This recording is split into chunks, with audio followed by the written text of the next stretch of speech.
My father-in-law shook my hand at dinner and said, "Thanks for taking care of my daughter all these years. Now it's time for a real man to step in." He gestured to her ex-boyfriend. The family clapped. I stood up, grabbed my coat, and said 3 words that made him collapse. The restaurant went quiet when Richard stood up. 20 family members turned to watch. Forks suspended mid-bite, wine glasses frozen halfway to lips, conversation dying like someone had hit a mute button on the entire private dining room of Carmine's Italian restaurant. "Marcus," Richard said, gripping my hand too hard across the table. His palm was sweaty. His smile was predatory. "You've been a decent placeholder, a safe choice while Claire figured things out. But my daughter deserves better." My wife stared at her plate. Chicken marsala, barely touched. She wouldn't look at me, wouldn't meet my eyes. "I'd like to introduce everyone to Derek." Richard gestured to the man beside him. Tall, late 30s, expensive suit, the kind of smile that said he'd never heard the word no in his life. Claire's first love, the one that got away. Derek stood up, extended his hand to the table like he was accepting an award. The family started clapping, actually clapping. My mother-in-law was dabbing at her eyes with her napkin like this was some kind of heartwarming reunion scene. "Derek's back from California," Richard continued, his voice carrying that particular authority of someone who'd spent 30 years as a corporate executive and expected everyone to listen when he spoke. "Made partner at Morrison & Steele, finally ready to settle down, finally ready to give Claire the life she deserves, the life she should have had." My mother-in-law, Patricia, 58, real estate mogul, woman who measured worth in square footage and zip codes, nodded vigorously. "We always hoped they'd work it out. Some people are just meant to be together." Claire's sister Amanda raised her glass, 26 years old, Instagram influencer, never worked a real job in her life. "To second chances, to true love finding its way back." Everyone toasted, crystal glasses clinking. Champagne I'd watched Richard order, Dom Perignon, $400 a bottle, 3 bottles for the table. Everyone except me and Claire. I sat there with my hands in my lap, my own wine glass untouched, watching my marriage dissolve in front of 20 witnesses who seemed thrilled about it. "What is this?" I asked quietly. Richard sat down, smoothed his tie. "Hermes. Probably cost more than my monthly car payment." "It's an intervention, Marcus. An overdue conversation. You're a nice guy. Really. We all like you. But nice doesn't pay for private schools. Nice doesn't buy lake houses. Nice doesn't secure a future. We've been married 7 years," I said. "And you've been struggling for 7 years." Richard's voice was gentle now, pitying, like he was explaining something simple to a child. "Still renting that apartment in Queens. Still driving that 12-year-old Honda Accord. Still working that middle management position at, what is it, a tech company? Something with software? I'm a project manager." "Right, project manager." He said it like it was janitor. "Look, Marcus, we appreciate what you've done. You stepped up when Derek left. You gave Claire stability when she needed it. But now it's time for her to have more than just stability." Derek leaned forward, elbows on the table. "No offense, man, but Claire and I have history, real chemistry, the kind of connection you can't manufacture. We grew up together. We understand each other." "Then why did you break up?" I asked. I was 25 and stupid. Thought I needed to explore other options. Thought the grass might be greener. Derek shrugged. "Spent 10 years in California realizing I'd left the best thing that ever happened to me back in New York. I'm not making that mistake twice." Claire finally looked up. Her eyes were red, mascara slightly smudged. She'd been crying before dinner, before we'd even arrived. "Say something," I told her. "My parents think," she started, her voice barely above a whisper. "I don't care what they think." "What do you want?" She glanced at her father, at Derek, at her mother, at her sister, at the whole table watching like this was dinner theater they'd paid for. "I want what's best for our family," she whispered. Our family. We didn't have kids. She meant her family, the Hartfords. Old money, old values, old expectations. I stood up, grabbed my coat from the back of my chair, my North Face jacket, 5 years old, still perfectly functional, but definitely not designer. "Where are you going?" Richard demanded. "Away from people who think love has a price tag. Sit down, Marcus. We're not done here. We need to discuss the logistics, the timeline. Claire's attorney will need to—" "Yeah," I said, cutting him off. "We are done." I looked at Claire, really looked at her, at the woman I'd married 7 years ago in a small ceremony in Central Park because she'd said she didn't want anything extravagant. The woman who'd cried when I proposed with my grandmother's ring because she said it meant more than any diamond I could buy. The woman who was now sitting at a table full of people auctioning her off to her ex-boyfriend. "You coming?" I asked. She looked at Derek, at her father, at her whole family tree of expectations and inheritance and social climbing. "I need time to think," she said. "Take all the time you want." I pulled out my phone. iPhone 13, not the newest model, not the Pro Max, just the regular one. Opened my banking app, the one I checked every morning, the one Claire had never asked about, never wondered about, never cared enough to investigate. I turned the screen toward Richard. "What's this?" he asked, squinting at the numbers. "My portfolio, the one Claire knows about." His eyes scanned the screen, the balance at the top. His face went pale, then red, then white again. That's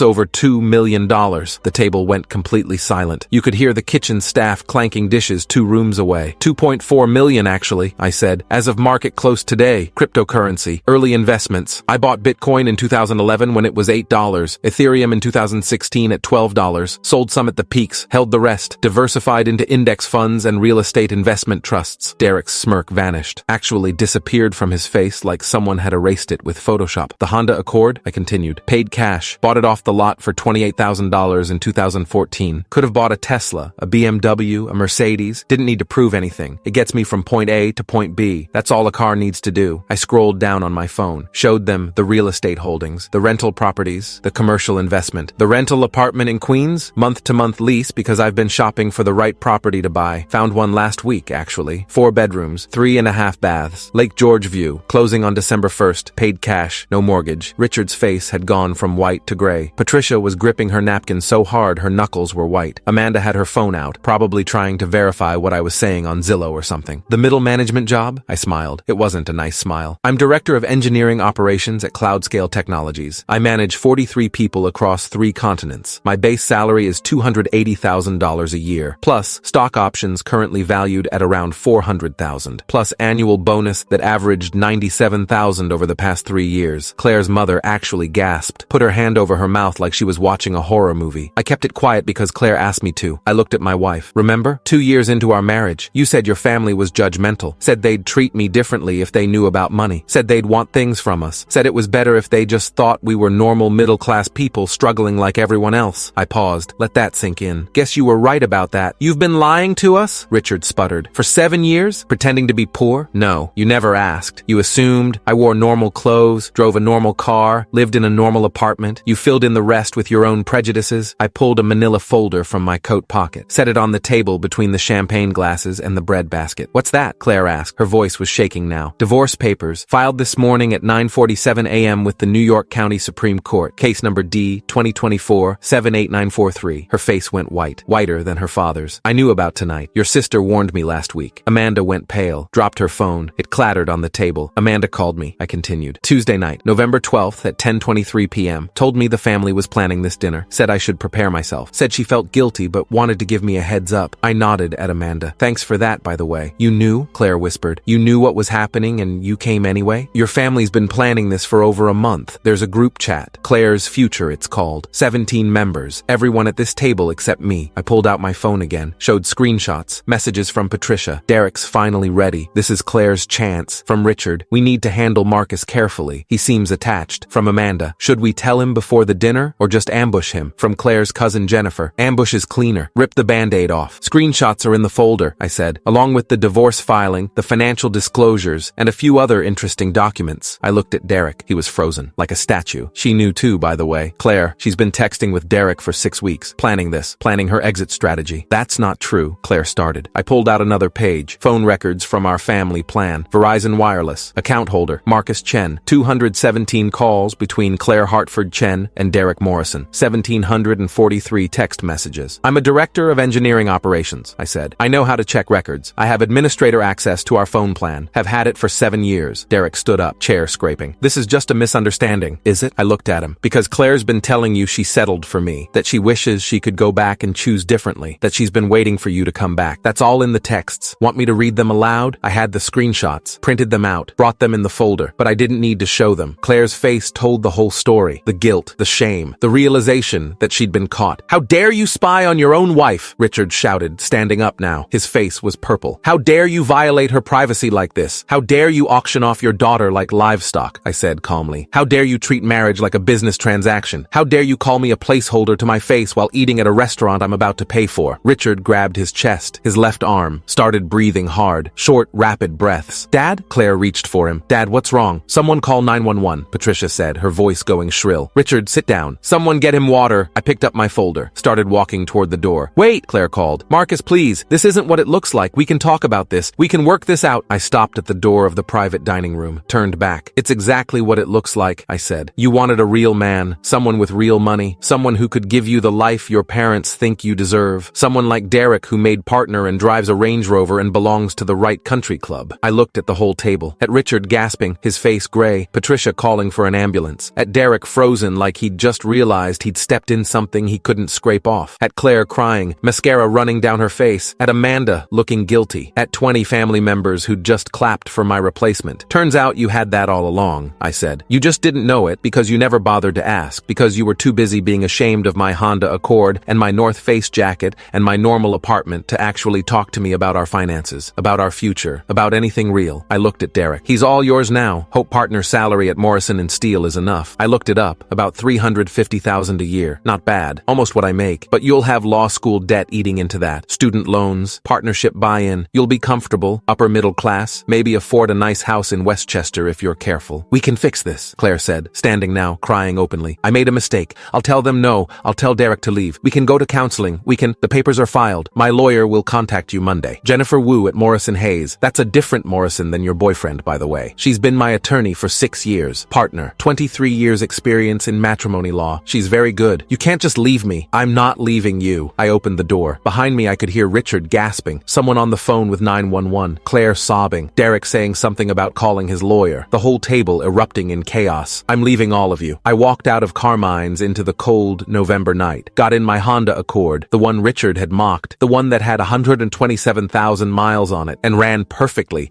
because I actually maintained it. Drove to the Marriott Marquis in Times Square where I'd booked a room for the week. Suite, king bed, room service, $400 a night, paid cash. My phone started ringing before I even got to the hotel. Claire, 37 times. Amanda, Patricia, Claire's cousin Jennifer. Numbers I didn't recognize. Probably other family members getting my contact info from Claire's phone. I ignored all of them. Checked into the hotel. Ordered a steak from room service. Watched the city lights and felt absolutely nothing. 3 days later, Jennifer Wu called me Monday morning at 9:15 a.m. Marcus, it's Jennifer. Claire's attorney contacted us. Michael Brennan from Brennan & Associates. He wants to negotiate. What's there to negotiate? He's claiming you hid assets during the marriage, that you committed financial fraud, that Claire is entitled to half of everything under New York equitable distribution law. I laughed. Actually laughed. Tell him to read the prenup. What prenup? The one Claire and I signed before we got married. Page 17, paragraph 4. All assets acquired prior to marriage remain separate property. All cryptocurrency holdings, investments, and real estate acquired with funds predating the marriage are explicitly excluded from marital property. Silence on the line. Marcus, you never told me about a prenup, because you didn't need to know until now. It's in the safe deposit box at Chase. Box 447. I'll send you the key and authorization. Did Claire read this prenup? Her attorney did. Mitchell Saunders. He's retired now, but he reviewed it line by line. Explained it to her. She signed it willingly. We have his notarized statement confirming she understood the terms. Jesus, Marcus, when did you do this? 7 years ago. Before the wedding. Her parents insisted on it, actually. They wanted to protect their future inheritance from me. Wanted to make sure if we divorced, I couldn't claim any Hartford family money. I could hear Jennifer typing. So they drafted a prenup that protected them, and accidentally protected you. Irony's a bitch. What about assets acquired during the marriage? Joint checking account has $14,000. She can have half. The apartment is a rental, no property rights. My car was bought before marriage. Her car, the BMW, was a gift from her parents, not marital property. We have no kids, no shared real estate, no shared investments. What does she get? $7,000 and whatever personal items she wants from the apartment. I'll keep the furniture since I bought it before we met. Her lawyer is going to argue you committed fraud by hiding your wealth. I didn't hide anything. I just didn't brag about it. There's no legal requirement to disclose your net worth to your spouse's family. She had full access to our joint account. She could have asked to see my personal accounts at any time. She never did. This is going to get ugly. It already is. Richard had a heart attack at the restaurant. He's in Mount Sinai. Stable condition, but they're keeping him for observation. I heard. Claire's blaming you. Of course she is. 2 weeks later, the divorce mediation was scheduled for November 28th. Conference room at Morrison Hayes. Jennifer Wu on my side of the table. Michael Brennan and Claire on the other side. Claire looked terrible. Pale. Thinner. Dark circles under her eyes. She'd been staying with her parents since the dinner. Richard was out of the hospital but on medical leave from his executive position. Doctor's orders. Reduce stress. Change diet. Exercise more. Consider early retirement. The heart attack had been mild, but it was a warning. Let's get started, Brennan said. Mid-50s, expensive suit, reputation for being a shark in divorce proceedings. My client is willing to waive her claim to the cryptocurrency holdings and premarital investments in exchange for a lump sum settlement of $750,000. Jennifer didn't even blink. No, Ms. Wu, your client hid significant wealth. My client disclosed all assets as required by New York law in the financial affidavit filed with the divorce petition. He was under no obligation to brag about his success to his wife's family. Mrs. Chen had full access to marital finances and chose not to inquire about her husband's personal accounts. He committed fraud by omission. There's no such thing in New York matrimonial law. He didn't lie. He didn't forge documents. He didn't hide accounts from his spouse. He simply didn't volunteer information that wasn't requested. Brennan leaned forward. The prenuptial agreement is invalid. It was signed under duress. months. It was signed 7 months before the wedding. Mrs. Chen had independent legal counsel. She could have walked away at any time. There was no duress. Her attorney was hired by her parents. There was inherent conflict of interest. Her attorney was licensed to practice law in New York. He reviewed the document. He explained it to her. She signed it. We have his sworn affidavit confirming she understood the terms. Judge Morrison already reviewed this last week and found the prenup valid and enforceable. Brennan's jaw tightened. He looked at Claire. She was crying, silent tears streaming down her face. "Claire," I said quietly, "why are you doing this?" She looked up. "You humiliated me. You humiliated my entire family. My father had a heart attack because of you. Your father had a heart attack because he has coronary artery disease and high blood pressure, and he got upset. I didn't cause that. His lifestyle and his genetics did. You stood there and showed everyone our private financial information. Your family was literally auctioning you off to your ex-boyfriend. You'd been planning this for weeks. You'd been texting Derek for 6 weeks. What was I supposed to do? Sit there and accept it? You could have talked to me privately. Would you have listened? Would you have chosen me over them?" I leaned forward. "Be honest, Claire. If I'd pulled you aside that night and asked you to leave with me, to tell your family no, to choose our marriage, would you have done it?" She looked at her hands. Didn't answer. Couldn't answer. That's what I thought. The divorce was finalized on January 12th. Judge Patricia Morrison, no relation to Derek, ironically, reviewed the prenup, the financial disclosures, the evidence of Claire's affair with Derek, ruled that the prenup was valid, that the marriage was irretrievably broken, that Claire was entitled to $7,000 from the joint account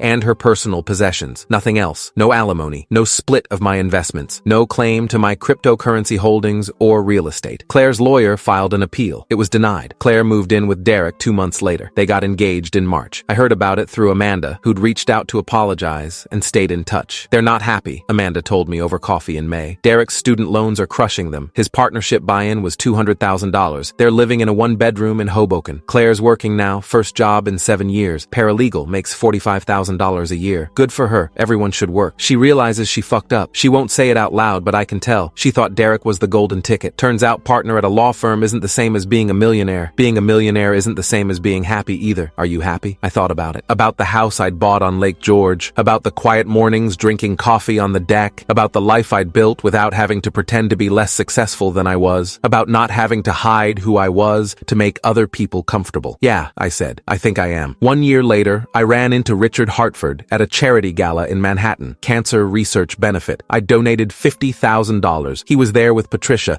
both of them looking older, smaller somehow. He saw me across the room. Looked like he wanted to leave, but he walked over instead. "Marcus." "Richard." We stood there awkwardly. "I heard you donated a significant sum tonight," he said finally. "Cancer research is important. Lost my mother to it. Seemed worth supporting." "I'm sorry about your mother. I didn't know. You never asked." He flinched. "I owe you an apology," he said. "For the dinner, for the ambush, for everything. I was wrong about you. We all were." "Yeah, you were. Claire's miserable. In case you were wondering, I wasn't. She married Derek last month. Small ceremony. They're struggling financially. His debt is worse than we realized. They're fighting constantly about money. That's unfortunate." "Is it?" Richard looked at me. "Or is it what she deserves?" "Nobody deserves to be unhappy, Richard, but people do deserve the consequences of their choices." "I suppose that's true." He looked older than 62. The heart attack had aged him. So had watching his daughter realize she'd traded a good man for an expensive mistake. "I hope you find happiness," he said. "Real happiness. Not the kind I tried to force on Claire. I already did." I walked away. Didn't look back. 2 years later, I got remarried. Sarah, 34, architect, smart, independent. Had her own career, her own money, her own life. We met at a professional networking event. Started talking about sustainable building design. Ended up talking for 3 hours. She didn't care about my car or my clothes or my bank account. She cared about my ideas, my values, my character. We got married at City Hall. Just us and 2 witnesses. No family drama, no interventions, no expectations except the ones we set for ourselves. Bought a house together in the Catskills. Both our names on the deed. Joint finances. Equal partnership. The way it should be. I thought about Claire sometimes. About the restaurant. About Richard's face when he saw my bank account. About Derek's smirk disappearing. About 20 family members who'd clapped for my replacement. And I felt nothing but gratitude. Gratitude